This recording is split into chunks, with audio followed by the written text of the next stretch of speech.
এগুলো হলো cherry gold. আর cherry gold অনেকগুলো লাগানো আছে। তো এইটা দেখুন, এটা একটু অন্য রকম ফুলটা।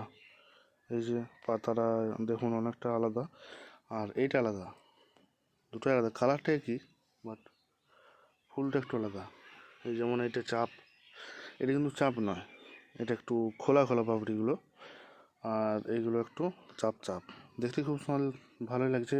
আরও অনেক কালার হয়, হলুদ কালারের হয়, আর দু তিনটে কালার হয়, আমার ঠিক মনে পড়ছে না, বাট অনেক কালারেই হয়।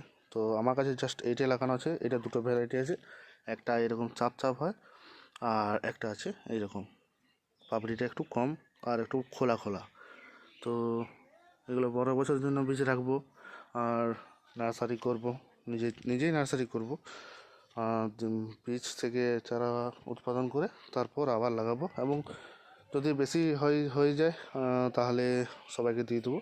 অত লাগাবো না, কারণ অত লাগাবার জায়গা নেই। আর যা আছে সব এখানে আছে।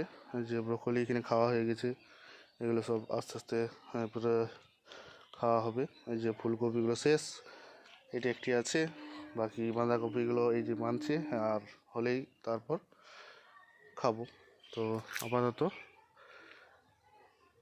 এইগুলোই আছে গাছ, আর এখন কিছু লাগাচ্ছি না। এইখানটাতে দুটি গাছ লাগাইছি, কম করে একটু গেঁঠে শাক লাগাইছি, আর এখানে লাগিয়েছি একটু গেঁঠে শাক, বাকি আর কোথাও কিছু নেই। তো বাকি বেগুন গাছগুলো তো আছেই।